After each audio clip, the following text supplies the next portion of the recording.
ಇದೆಲ್ಲ ಗಾಳಿ ಬಿದ್ದಿದ್ದ ಮರ, ಗಾಳಿಗೆ ಕಟ್ಟಾಗಿರೋದು, ಅರ್ಧ ಭಾಗನೇ ಕಿತ್ತೋಗಿದೆ. ಇದೆಲ್ಲಿದ್ದು ಬಾಳೆ? ಹಾಂ, ಇಲ್ಲಿದು ಮರ ಬಿದ್ದು ಇಲ್ಲಿಗೆಲ್ಲ. ಇದೇನಕ್ಕೂ ಪ್ರಯೋಜನ ಇಲ್ವಾ ಇನ್ನು?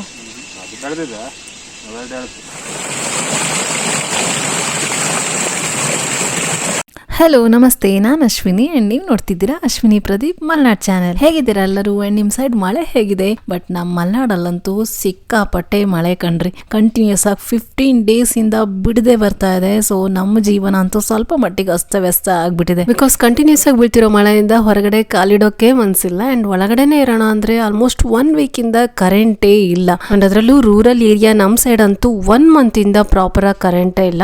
ಅಫ್ಕೋರ್ಸ್ UPS ಎಲ್ಲ ಇದೆ, ಬಟ್ ಅದು ಎಷ್ಟು ದಿವಸ ಬರುತ್ತೆ ಅಲ್ವಾ? ಅಂಡ್ ಇದೊಂದು UPS ಕೂಡ ಈ ಕರೆಂಟ್ ವೇರಿಯೇಷನ್ ಇಂದ ನಿನ್ನೆ ಹಾಳಾಯ್ತು.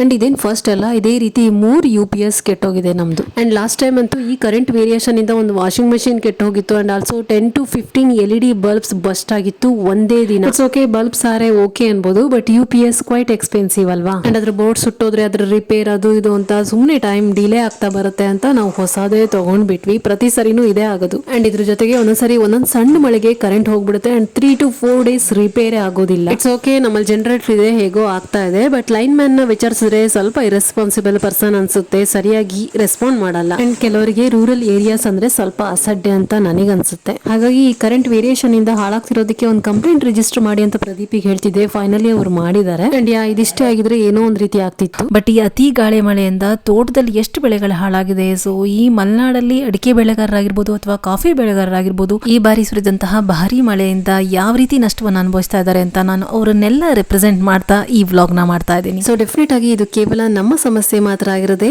ಅಟ್ ಪ್ರೆಸೆಂಟ್ ಮಲೆನಾಡು ಭಾಗದ ಪ್ರತಿಯೊಬ್ಬ ರೈತರು ಕೂಡ ಫೇಸ್ ಮಾಡ್ತಿರುವಂತಹ ಸಮಸ್ಯೆ ಆಗಿದೆ. ಅಂಡ್ ಫೈನಲಿ 15 ದಿನದ ಸತತ ಮಳೆಯಿಂದ ಈ ದಿನ 27 ಜುಲೈ ಸ್ಯಾಟರ್ಡೆ ಸ್ವಲ್ಪ ಬಿಡುಗಡೆ ಸಿಕ್ಕಿತ್ತು. ನೀವೇ ನೋಡ್ತಿರೋ ಹಾಗೆ ಸಣ್ಣ ಮಟ್ಟಿಗೆ ಬಿಸಿಲು ಕಾಣಿಸ್ತಾ ಇದೆ. ಅಪ್ಪ ಎಷ್ಟು ಖುಷಿ ಆಗಿತ್ತು ಅಂದ್ರೆ ಬೆಳಗ್ಗೆ ನೋಡದೆ ಯಾವ ಕಾಲ ಆಗಿತ್ತು ಅನ್ಸ್ಬಿಟ್ಟಿತ್ತು. ಸೀರಿಯಸ್ಲಿ ಹಾಗೆ ಫೀಲ್ ಆಗಿತ್ತು ನಮಗೆ. ಬಿಕಾಸ್ ಮೋಡ ಕಟ್ಬಿಟ್ರೆ ಫುಲ್ ಕತ್ಲು ಕಟ್ಕೊಂಡಿರುತ್ತಲ್ಲ. ಸೊ ಈ ರೀತಿ ಮೋಡ ಸರ್ದು ಬೆಳಕು ಬಂದಿದ್ದು ಏನೋ ಒಂದು ರೀತಿ ಖುಷಿಯಾಗಿತ್ತು.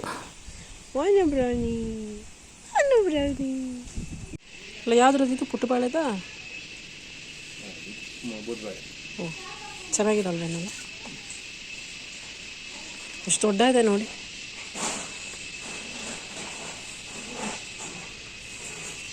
ಆ್ಯಂಡ್ ಈ ಮಳೆಯಿಂದ ನಾನು ಹೊರಗಡೆ ಕಾಲೇ ಇಟ್ಟಿರಲಿಲ್ಲ. ತೋಟಕ್ಕೆಲ್ಲ ಹೋಗೇ ಇರಲಿಲ್ಲ.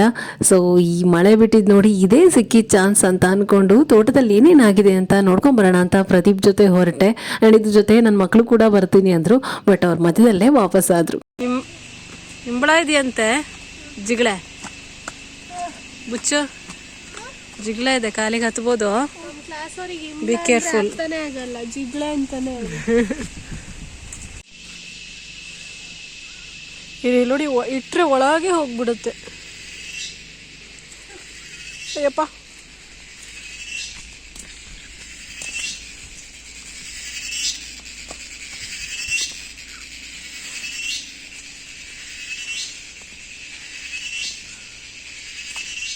ಹೀಗೆ ತೋಟಕ್ಕೆ ಎಂಟರ್ ಆದಮೇಲೆ ಪ್ರದೀಪ್ ಒಂದೊಂದನ್ನೇ ತೋರಿಸೋದಕ್ಕೆ ಸ್ಟಾರ್ಟ್ ಮಾಡಿದ್ರು. ಆ್ಯಂಡ್ ಅವ್ರಿಗೆ ತೋರಿಸ್ತಿರೋದು ಸಿಡ್ಲು ಹೊಡೆದು ಸತ್ತೋಗಿರೋಂತಹ ಅಡಿಕೆ ಮರಗಳನ್ನು.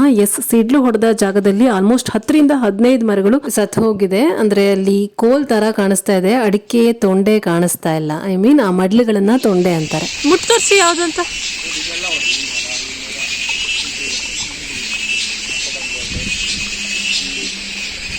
ಸಿಡ್ಲಿಂದ ಹೋಗಿರೋದ ಇದು?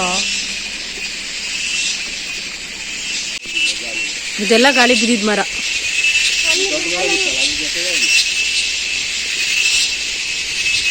ಇದೊಂದು ದೊಡ್ಡ ಮರ ಯಾವಾಗ ಬಿತ್ತು ರೀ?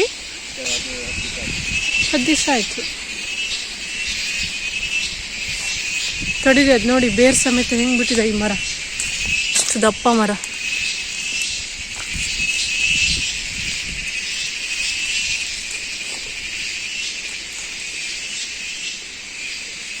ಎಂಥ ಮಳೆ ರೀ ಇದು. ಆ್ಯಂಡ್ ಇಲ್ಲಿ ನೋಡಿ ಅಡಿಕೆ ಕಾಯಿಗಳು ಹೇಗೆ ಉದ್ರಿ ಚೆಲ್ಲ ಪಿಲ್ಲಿಯಾಗಿ ಬಿದ್ದಿದೆ. ಇದು ಯಾವ ಯೂಸಿಗೂ ಬರೋದಿಲ್ಲ, ಬಿಕಾಸ್ ಇದು ಸರಿಯಾಗಿ ಇನ್ನೂ ಬೆಳೆದೇ ಇಲ್ಲ, ಎಳೆ ಕಾಯಿಗಳು.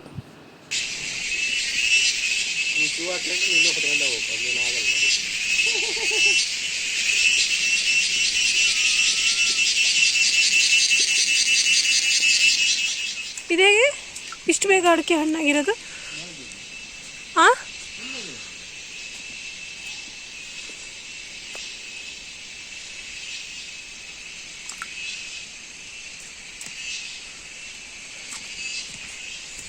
ದಾರಿಲೇ ನೀರು ಹರ್ಕೊಂಡು ಬರ್ತಿದ್ಯಲ್ರಿ, ಓಡಾಡೋ ದಾರಿ ಇದು ಕೆರೆ. ಓ ಇಲ್ಲೊಂದು ಮರ ಬಿದ್ದಿದೆ ನೋಡಿ, 2 ಮರ, ಅಲ್ಲೊಂದು, ಅದೊಂದು. ಹೌದು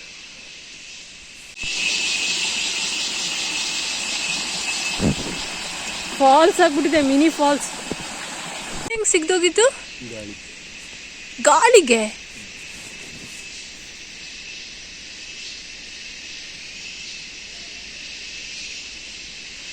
ಅದು ಸಿಗ್ದು ಅಲ್ಲೇ ಬೀಳ್ಬೇಕಾಗಿತ್ತಲ್ಲ, ಇಲ್ಲಿ ಬಂದು ಬಿತ್ತ. ಓ ಇದೇ ಮರ ಗಾಳಿಗೆ ಕಟ್ಟಾಗಿರೋದು, ಅರ್ಧ ಭಾಗನೇ ಕಿತ್ತೋಗಿದೆ.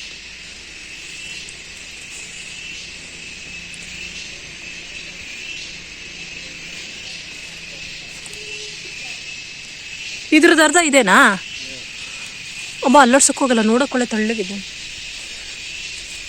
ಅದು ಅಲ್ಲಿ ಹೋಗಿ ಹಾರು ಬಿದ್ದಿರೋದ ಇಷ್ಟು ದೂರ? ಅಲ್ಲಿ ಇದು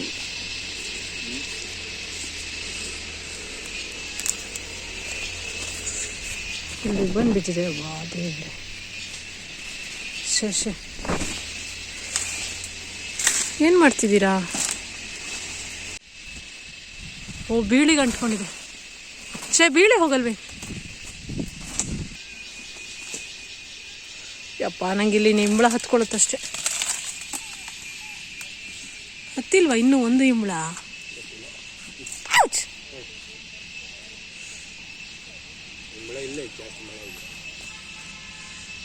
ಮಳೆ ಜಾಸ್ತಿ ಇದ್ರೂ ಇರಲ್ಲ.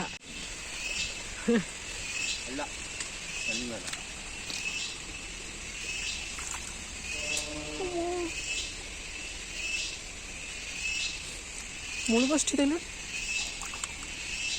ಇಲ್ಲಿ ಎಷ್ಟು ಮರ ಬಿದ್ದಿದೆ? ಅದೇ 3 ಅಂತ. ಇಲ್ಲೊಂದು ಇದೆಯಲ್ರಿ, ಬಿದ್ದಿದೆಯಲ್ರಿ, ಇದು ಸೇರಿಸಿರಾ?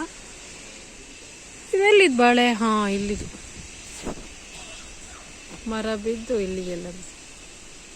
ಆ್ಯಂಡ್ ನಮ್ಮ ತೋಟನ ತುಂಬ ಕ್ಲೀನಾಗೇನು ತೋರಿಸ್ತಾ ಹೋಗ್ತಿಲ್ಲ, ಎಲ್ಲೆಲ್ಲಿ ಬಿದ್ದು ಹೋಗಿದೆಯೋ ಮರಗಳು ಅಥವಾ ಹಾಳಾಗಿರೋ ಜಾಗ ತೋರಿಸ್ತಾ ಹೋಗ್ತಿದ್ದೀನಿ ಅಷ್ಟೇ. ಆ್ಯಂಡ್ ಇಲ್ಲಿ ನೋಡ್ತಿದ್ದೀರಲ್ಲ, ಇದು ನೋಡಿ ಬುಡ ಸಮೇತ ಕಿತ್ತು ಬಿದ್ದುಬಿಟ್ಟಿದೆ ಗಾಳಿ ಮಳೆಗೆ. ಅಂದರೆ ಬುಡ ತುಂಬ ಮೃದು ಆಯಿತು, ಸೊ ತಡ್ಕೊಳಕ್ಕಾಗದೆ ಬಿದ್ದು ಹೋಗಿದೆ. ಸೀರಿಯಸ್ಲಿ ಒಂದು ಇಂಬಳನೂ ಕಚ್ಚಿಲ್ವಾ?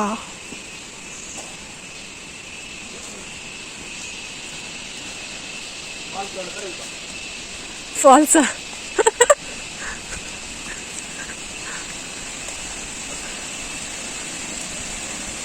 ಅಪ್ಪ, ಈ ಗುಹೆ ಒಳಗೆ ನುಗ್ಗಬೇಕು.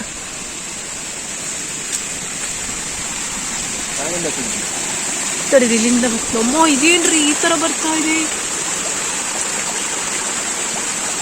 ಸೌಂಡ್ ನೋಡಿ, ಸಕ್ಕತ್ತಾಗಿ ಸೌಂಡ್ ನೋಡಿ. ಫಾಲ್ಸಿಗೆ ಮಾತ್ರ ಬಂದಂಗೆ ಇದೆ. ಒಬ್ಬ ದೇವ್ರೆ.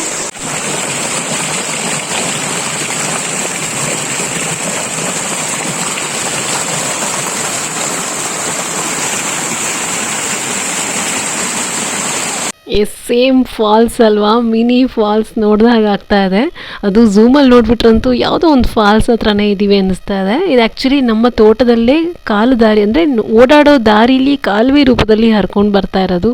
ಸೊ ಅದಿಷ್ಟು ಸ್ಟಾಕ್ ಆಗಿದೆ. ಎಷ್ಟರ ಮಟ್ಟಿಗೆ ಮಳೆ ಬಂದಿದೆ ಅಂತ ನೀವೇ ಗೆಸ್ ಮಾಡಿ.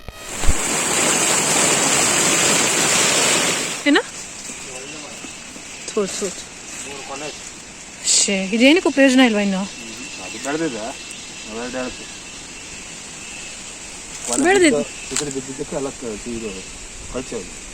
ಎಸ್, ನೀವೀಗ ನೋಡ್ತಿರೋದು ಅಡಿಕೆ ಕೊನೆ ತುಂಬಿದಂತಹ ಮರ ಗಾಳಿಗೆ ಸಿಗ್ದು ಬಿದ್ದುಬಿಟ್ಟಿದೆ. ಪ್ರದೀಪ್ ಹೇಳ್ದಾಗೆ ನೋಡ್ತಾ ಇರ್ಬೋದು ನೀವು. ಅದು ಕೊನೆ ವೇಟ್ ಆಯ್ತಲ್ಲ, ಸೊ ಅದು ತಡೆಯಕ್ಕಾಗದೆ ಹೀಗೆ ಹಾರಿ ಬಿದ್ದಿದೆ. ಅಂಡ್ ಈ ಅಡಿಕೆ ಮರ ಬೀಳೋದ್ರ ಜೊತೆಗೆ ಇಲ್ಲಿ ನಾವು ಪ್ರತಿಯೊಂದು ಮರಕ್ಕೂ ಆಲ್ಮೋಸ್ಟ್ ಕಾಳ್ಮೆಣಸಿನ ಬೇಳುಗಳನ್ನ ಹಬ್ಸಿದೀವಿ. ಸೊ ಕಾಳ್ಮೆಣಸು ಬೀಳು ಕೂಡ ಹಾಳಾಗಿದೆ ಅಥವಾ ಕೆಳಗೆ ಮುರಿದು ಬಿದ್ದಿದೆ. ಆಕ್ಚುಲಿ ಎಲ್ಲಿಂದ ಬಿದ್ದಿದ್ದು? ಆ ಸೈಡಾ? ಮರನೇ ಕಾಣಿದೆ. ಈ ಮರ ಕೊನೆ ಜಾಸ್ತಿ ಇದ್ದಂಗೂ ತೂಕ ಜಾಸ್ತಿ ಅಲ್ಲ. ಅದೇ ಇಷ್ಟು ಬೇಕು ಕೊನೆ ಬಿಡುತ್ತಾ ಅಲ್ಲ. ಆಯ್ತಲ್ರಿ ಇನ್ನೇನು ಸರ್, ನವೆಂಬರ್ ಅಲ್ವಾ, ಅದು 2 ತಿಂಗಳು. ಇದು ಎಳೆದಾ? ಸಾಧಾರಣ ಇದು ಬೆಳೆದಿದೆ ಬೆಟ್ಟ. ತೋರಿಸಿ.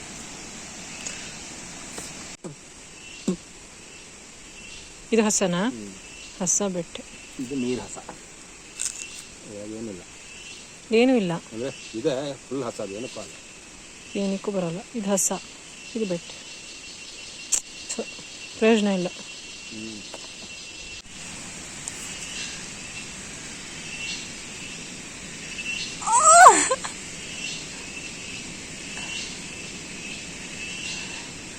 ನೋಡಿ ನನ್ನ ಕೈ ಸ್ಮೆಲ್ ಗೊತ್ತಾಯ್ತು, ಅದಕ್ಕೆ ಬರ್ತಾ ಇದೆ ಈ ಕಡೆ ಸೈಡ್. ಓ ಮೈ ಗುಡ್ನೆಸ್, ಅದಕ್ಕೆ ಗೊತ್ತಾಗುತ್ತಾ ಅಂತ ನಮ್ಮ ಕೈ ಸ್ಮೆಲ್ಲು ಬ್ಲಡ್ಡಿಂದು ಈ ಕಡೆನೇ ಬರ್ತಾ ಇದೆ.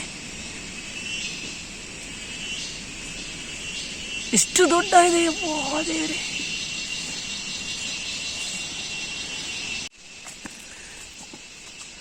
ಸರಿ ಕಾಳ್ಮೆಣ್ಸು ಬೀಳು. ಸರಿ, ಮುಟ್ಟಕ್ಕೆ ಹೋದ್ರೆ ಕಿತ್ಕೊಂಬರುತ್ತೆ.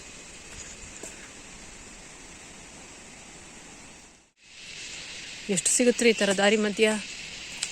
ಇಲ್ಲೊಂದು ಬಿದ್ದೋಗಿದ್ದೇನು ಕಾಳ್ಮೆಣ್ಸು ಬೀಳು.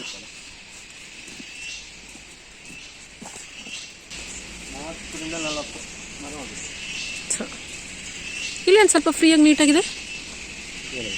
ಏನಪ್ಪ ಕ್ಲಿಯರ್ ಇದೆ, ಏನು ಕಸ ಗಿಸ ಇಲ್ಲ. ಬಾಳೆ ಗಿಡ ಅಂತಿಲ್ಲ, ಅದಕ್ಕೆ ಸ್ವಲ್ಪ ಕ್ಲಿಯರ್ ಇದೆ, ನೋಡೋಕ್ಕೆ ಎಷ್ಟು ಚಂದ ಕಾಣ್ತದೆ.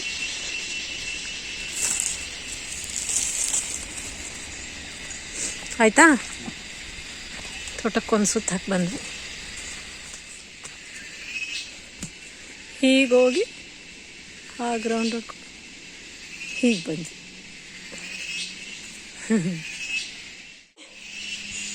ದೇವರೇ.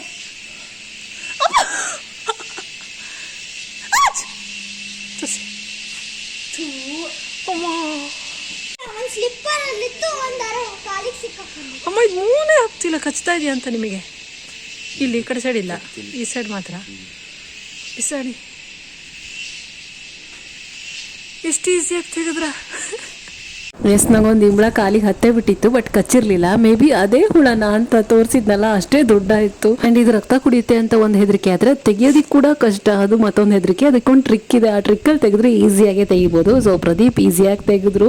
It's okay. ಆ ಹುಳದ ಕತೆ ಈಗ ಸದ್ಯಕ್ಕೆ ಅಲ್ಲಿಗೆ ಎಂಡ್ ಮಾಡಿ ಈಗ ನಾನು ತೋರಿಸ್ತಾ ಇರೋದು ನಮ್ಮ ಮನೆ ಹಿಂದೆ ರೈಟ್ ಸೈಡಿನ ಒಂದು ಕಾರ್ನರ್ ಅಲ್ಲಿ ನಮ್ಮ ತೋಟ ಅಥವಾ ಗುಡ್ಡ ಜಾರಿರೋದು. ಅಂಡ್ ಈ ಗುಡ್ಡ ಕುಸಿತ ಅನ್ನೋದು ಈ ಮಲೆನಾಡು ಭಾಗದಲ್ಲಿ ಕಾಮನ್ ಆಗ್ಬಿಟ್ಟಿದೆ ಇತ್ತೀಚೆಗೆ, ನೀವು ನ್ಯೂಸ್ ಅಲ್ಲಿ ನೋಡ್ತಿರ್ಬೋದು. ಅಂಡ್ ಆಲ್ಸೋ ನಮ್ಮ ಮನೆ ಹಿಂದೆ ಆಗಿದ್ದು ಸಣ್ಣ ಶಾಕ್ ಆಯ್ತು ಸ್ವಲ್ಪ, ಎಸ್ಪೆಷಲಿ ನನಗೆ. ನೀವು ನೋಡ್ತಿರೋ ಹಾಗೆ ಸ್ವಲ್ಪ ಪ್ರಮಾಣದಲ್ಲಿ ಜಾರಿದೆ ಅಷ್ಟೇ. ಇಟ್ಸ್ ಓಕೆ, ಸೈಡ್ ಆಗಿರೋದ್ರಿಂದ ನಮ್ಮ ಮನೆಗೇನು ಎಫೆಕ್ಟ್ ಆಗಿಲ್ಲ.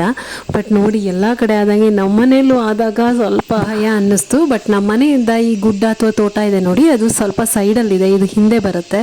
ಸೊ ನೀವೇ ನೋಡ್ತಿರ್ಬೋದು, ಸ್ವಲ್ಪ ಸೇಫ್ ಅನ್ಸುತ್ತೆ ಮನೆಗೆ. ಸೊ ಇದಿಷ್ಟು ಈ ಬಾರಿಯ ಮಳೆಯ ಅವಾಂತರ. ಅಂಡ್ ಡೆಫಿನೆಟ್ ಆಗಿ ಮಲೆನಾಡಿಗರಿಗೆ ಸಾಕಷ್ಟು ಪ್ರಮಾಣದಲ್ಲಿ ನಷ್ಟ ಆಗಿರೋದಂತೂ ಸತ್ಯ. ಅಂಡ್ ಅದನ್ನ ನೀವೇ ಕಣ್ಣಾರೆ ನೋಡಿದ್ರ ಕೂಡ. ಅಂಡ್ ಒಂದ್ ದಿವಸ ಮಳೆ ಬಿಟ್ಟಿರೋದ್ರಿಂದ ಸ್ವಲ್ಪ ಬಿಸಿಲು ಬಂದಿದ್ರಿಂದ ಅದನ್ನ ನಿಮ್ ಜೊತೆ ಕೂಡ ಶೇರ್ ಮಾಡ್ಕೊಳಕ್ಕೆ ಅವಕಾಶ ಆಯ್ತು. ಸೊ ಇಷ್ಟ ಆದ್ರೆ ಲೈಕ್, ಶೇರ್ ಮಾಡಿ ಅಂಡ್ ನಿಮ್ಮ ಅನಿಸಿಕೆಯನ್ನ ನನ್ನ ಜೊತೆ ಹಂಚ್ಕೊಳ್ಳಿ ಅಂತ ಹೇಳ್ತಾ ಈಗ ನಾನು ಹೊರಡ್ತಾ ಇದ್ದೀನಿ. And definitely I will be back with another vlog. See you soon. Bye.